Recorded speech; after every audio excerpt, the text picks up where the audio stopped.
ನಮಸ್ತೆ ಸ್ನೇಹಿತರೆ, ನಾನು ನಿಮ್ಮ ಗಿರೀಶ್ ವಿಭೂತಿ. ಇವತ್ತಿನ ವಿಷಯ ಏನಂದರೆ ವ್ಯಾಮ್ ಬಗ್ಗೆ ಇವತ್ತು ಸ್ವಲ್ಪ ಡಿಸ್ಕಷನ್ ಮಾಡೋಣ. ವ್ಯಾಮು ತುಂಬ ಅಪ್ಡೇಟ್ ಆಗಿ ಬಂದಿದೆ ಇತ್ತೀಚೆಗೆ, ಯಾಕಂದರೆ ಅದನ್ನು ನಾನು ವೀಡಿಯೋ ಮಾಡೋಕ್ಕಾಗಿರಲಿಲ್ಲ. ಬಟ್ ಇವಾಗ ಅದು ಅಪ್ಡೇಟ್ ಆಗಿರುವಂಥದ್ದು ನಾನು ನಿಮಗೆ ಈ ವಿಡಿಯೋ ಮುಖಾಂತರ ನಿಮಗೆ ತೋರಿಸ್ಕೊಡ್ತೀನಿ. ಸೊ ಇದು ಮೊದಲನೇದಾಗಿ ಈ ಥರ ಈಗ ಪ್ಯಾಕೆಟು ಕವರ್ ಕೂಡ ಚೇಂಜ್ ಆಗಿದೆ. ನೋಡ್ಬೋದು ಇಲ್ಲಿ ವ್ಯಾಮ್ DKC ಅಂತ ಬಂದಿದೆ. ಡಾಕ್ಟರ್ ಕಿಶನ್ ಚಂದ್ರ ಅವ್ರ ಫೋಟೋ ಇದೆ. ಮುಂಚೆನೂ ಫೋಟೋ ಇತ್ತು, ಬಟ್ ಈಗ ಈ ಟೆಕ್ಸ್ಚರ್ ಎಲ್ಲ ಸ್ವಲ್ಪ ಚೇಂಜ್ ಮಾಡಿದ್ದಾರೆ. ಆಮೇಲೆ ಈ ಪ್ಯಾಕೆಟ್ ಕೂಡ ಸೇಮ್ ಇದೆ, ಅದೇ ಕಲರು ಇದೆಲ್ಲ ಸೇಮ್ ಆಗಿದೆ. ಈಗ ಮುಂಚೆ ಏನು ಮಾಡ್ತಾಯಿದ್ವಿ, ವ್ಯಾಮ್ನ 20 ದಿನದವರೆಗೂ ಮಲ್ಟಿಪ್ಲಿಕೇಷನ್ಗೆ ಇಡ್ತಾಯಿದ್ವಿ, 20 ದಿನದೊಳಗೆ. ಬಟ್ ಇವಾಗ ಹಾಗಲ್ಲ, ಈಗ ನಾವು ಬರೀ 10 ದಿನಕ್ಕೆ ಮಲ್ಟಿಪ್ಲೈ ಆಗುತ್ತೆ ಫಸ್ಟ್ ಮಲ್ಟಿಪ್ಲಿಕೇಷನ್ನು. ಸೆಕೆಂಡ್ ಮಲ್ಟಿಪ್ಲಿಕೇಷನ್ ಅನ್ವರ್ಸ್ ಏನಾಗುತ್ತೆ, ಇದು ಬರೀ 5 ರಿಂದ 7 ದಿನ ಸಾಕಾಗುತ್ತೆ. ಆದರೆ ಬೆಳಗ್ಗೆ ಸಂಜೆ ರೊಟೇಷನ್ ಮಾಡೋದಂತೂ ಮಿಸ್ ಮಾಡಲೇಬಾರ್ದು. ಇಲ್ಲಾಂದರೆ ನೀವು ಫಿಶ್ ಏರ್ ಪಂಪ್ಗಳನ್ನ ಬೇಕಾದ್ರೆ ಬಳಸ್ಬೋದು ಇದಕ್ಕೆ. ಸೊ ಇದನ್ನು ಬಳಸೋದ್ರಿಂದ ನಿಮಗೆ ಬೇಗ ಮಲ್ಟಿಪ್ಲಿಕೇಷನ್ ಆಗುತ್ತೆ. ಮುಂಚೆ 20 ದಿನ ಟೈಮ್ ತೊಗೊಳ್ತಾಯಿತ್ತು. ಆಮೇಲೆ ಇನ್ನೊಂದು ವಿಚಾರ, ಮುಂಚೆ ನಾವು ವ್ಯಾಮ್ ಹಾಕೋಕ್ಕಿಂತ ಮುಂಚೆ ನೀರನ್ನು ಪ್ಯಾಥೋಜನ್ ಮುಕ್ತ ಅಂದರೆ ರೋಗಕಾರಕಗಳ ಮುಕ್ತ ಮಾಡೋಕ್ಕೆ OWDC ಅನ್ನು ಬಳಸ್ತಾಯಿದ್ವಿ. ಅದನ್ನು ಕೂಡ ಬಳಸೋ ಅಗತ್ಯ ಇಲ್ಲ ಈಗ ನೀವು ವ್ಯಾಮ್ ಮತ್ತು 1 kg ಬೆಲ್ಲ, 1 ಪ್ಯಾಕೆಟ್ ಆಫ್ ವ್ಯಾಮು, 100 ಲೀಟ್ರ್ ನೀರು, ಇಷ್ಟೇ ಸಾಕಾಗುತ್ತೆ. ಬರೀ 10 ದಿನದಲ್ಲಿ ಮಲ್ಟಿಪ್ಲೈ ಆಗುತ್ತೆ ಫಸ್ಟ್ನೇ ಮಲ್ಟಿಪ್ಲಿಕೇಷನು. ಎರಡನೇ ಮಲ್ಟಿಪ್ಲಿಕೇಷನಿಂದ ನೀವು 5 ರಿಂದ 7 ದಿನ ಮಲ್ಟಿಪ್ಲಿಕೇಷನ್ ಆದರೆ ಸಾಕು. ನೀವೇನಾದರೂ ಫಿಶ್ ಏರ್ ಪಂಪ್ ಯೂಸ್ ಮಾಡಿದ್ರೆ ಬರೀ 5 ದಿನ ಸಾಕಾಗುತ್ತೆ. ಸೊ ಇಷ್ಟರಲ್ಲಿ ನೀವು ಮಲ್ಟಿಪ್ಲೈ ಮಾಡ್ಬೋದು. ಸೊ ಇದರ ಬೆನಿಫಿಟ್ಸ್ ನಾನು ನಿಮ್ಗೆ ಹೇಳಿದ್ದೀನಿ ಮುಂಚೆ. ಏನಂದರೆ ವ್ಯಾಮ್ನ ಬಳಸೋದ್ರಿಂದ ಬೇರುಗಳ ಬೆಳವಣಿಗೆ ತುಂಬ ಚೆನ್ನಾಗಿ ಬರುತ್ತೆ.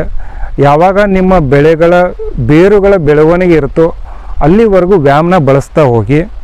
ಇದರಿಂದ ನಿಮ್ಮ ಬಿಳಿ ಬೇರುಗಳ ಸಂಖ್ಯೆ ಹೆಚ್ಚಾಗುತ್ತೆ, ತಾಯಿ ಬೇರು ಹೆಚ್ಚುತ್ತಾ ಹೋಗುತ್ತೆ, ಅಂದರೆ ಅದರ ಗ್ರಿಪ್ ಜಾಸ್ತಿ ಆಗ್ತಾ ಹೋಗುತ್ತೆ ಗಿಡಗಳದು. ಆಮೇಲೆ ಪೋಷಕಾಂಶಗಳ ಹೀರಿಕೆ ಜಾಸ್ತಿ ಆಗುತ್ತೆ, ನೀರನ್ನು ಹಿಡಿದಿಟ್ಟುಕೊಳ್ಳುವಂಥ ಶಕ್ತಿ ಹೆಚ್ಚಾಗುತ್ತೆ.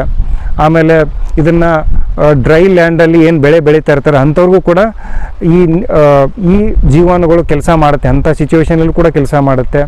ಆಮೇಲೆ ಇದು ನೆಮಟೋಡ್ ಮತ್ತು ಕೊಳೆ ರೋಗಗಳನ್ನು ನಿಯಂತ್ರಣ ಮಾಡುವಲ್ಲಿ ಇದು ಸಫಲತೆಯನ್ನು ಹೊಂದಿದೆ. ಸೊ ಈ ರೀತಿಯಾಗಿ ಇದನ್ನು ತುಂಬ ಜನ ರೈತರು ಫೀಡ್ಬ್ಯಾಕ್ ಕೊಟ್ಟಿದ್ದಾರೆ. ದಯವಿಟ್ಟು ಇದನ್ನು ಎಲ್ಲರೂ ಬಳಸಿ ಮತ್ತು ಇದನ್ನು ಎಲ್ಲರೂ ಬಳಸ್ಕೊಂಡು ಇದರ ಪ್ರಯೋಜನ ಪಡಿಬೇಕಾಗಿ ಕೇಳ್ಕೊತೀನಿ. ಈಗ ಇದನ್ನು ಯಾವ ರೀತಿಯಾಗಿ ಮಾಡೋದನ್ನು ಈಗ ಮತ್ತೆ ಒಂದು ಸರಿ ನೋಡ್ಕೊಳ್ಳೋಣ. ಸ್ನೇಹಿತರೆ ನೋಡ್ಬೋದು, ಇಲ್ಲಿ 200 ಲೀಟ್ರ್ ಡ್ರಮ್ ಇದೆ, ಅದರಲ್ಲಿ 200 ಲೀಟ್ರನ್ನ ತುಂಬಿಸಿದ್ದೀವಿ. ಮತ್ತು ಇಲ್ಲಿ ನೋಡ್ಬೋದು ಒಂದು ವ್ಯಾಮ್ ಪ್ಯಾಕೆಟ್ ಇದೆ. ಸೊ ಲೇಟೆಸ್ಟು, ಸೊ ಈ ಥರ ಬರುತ್ತೆ. ಆಮೇಲೆ ಬೆಲ್ಲ ಇದೆ, ಇಲ್ಲಿ ನೋಡ್ಬೋದು 1 kg ಅಷ್ಟು ಪುಡಿ ಬೆಲ್ಲ. ಸೊ ಈಗ ಫಸ್ಟು ನಾವು ಇದಕ್ಕೆ ಬೆಲ್ಲ ಸೇರಿಸೋಣ.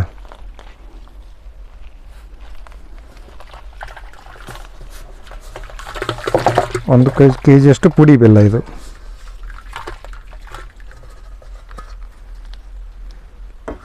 ಆಮೇಲೆ ಇದನ್ನು ಕಟ್ಟಿಗೆಯಿಂದ ರೊಟೇಷನ್ ಮಾಡೋಣ, ಅಥವಾ ಇದು ಪ್ಲಾಸ್ಟಿಕ್ ಕೋಲ್ ಇದೆ, ಈ ಥರದ್ದನ್ನು ಬಳಸಿ. ಪ್ಲಾಸ್ಟಿಕ್ ಕೋಲನ್ನು ಆದಷ್ಟು ತುಂಬ ಒಳ್ಳೆಯದು.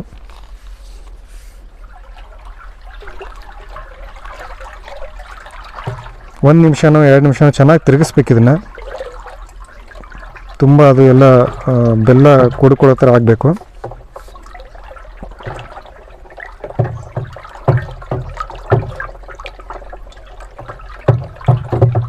ಸೊ ಪುಡಿ ಬೆಲ್ಲ ಇರೋದ್ರಿಂದ ಬೇಗ ಕುಡ್ಕೊಳ್ತಾ ಇದೆ, ಸೊ ತೊಂದರೆ ಇಲ್ಲ. ವ್ಯಾಮನ್ನು ಅದಕ್ಕೆ ಸೇರಿಸೋಣ. ಸೊ 100 ಲೀಟರ್ ನೀರು, 1 kg ಬೆಲ್ಲ, ಆಮೇಲೆ 1 ವ್ಯಾಮ್ ಪ್ಯಾಕೆಟು.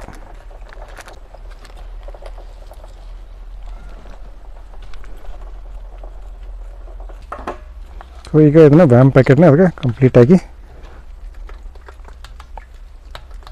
ಸುರಿಯೋಣ ಅದಕ್ಕೆ.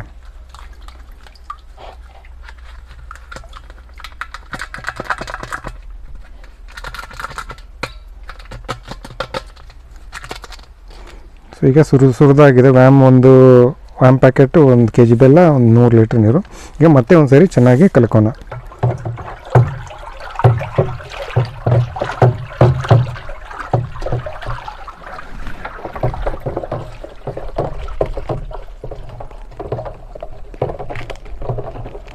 ಸೊ ಇದನ್ನು ನೀವು ತಿಂಗಳಿಗೆ ಪ್ರತಿ ಎಕರೆಗೆ ತಿಂಗಳಿಗೆ 200 ಲೀಟ್ರ್ ಥರ ಕೊಟ್ಟರೆ ಸಾಕು.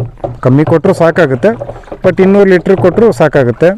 ಜಾಸ್ತಿ ಕೊಟ್ಟರು ಯಾವುದೇ ಅಡ್ಡ ಪರಿಣಾಮಗಳು ಇರೋದಿಲ್ಲ. ಸೊ ಇದನ್ನು ನೀವು ಎಷ್ಟು ಕೊಡ್ತೀರೋ ಅಷ್ಟು ನಿಮ್ಮ ಬೇರುಗಳ ಬೆಳವಣಿಗೆ ಚೆನ್ನಾಗಿ ಆಗ್ತಾ ಹೋಗುತ್ತೆ. ದಯವಿಟ್ಟು ಇದರ ಪ್ರಯೋಜನವನ್ನು ಎಲ್ಲರೂ ಪಡೀರಿ ಅಂತ ಕೇಳ್ಕೊತೀನಿ. ಧನ್ಯವಾದಗಳು.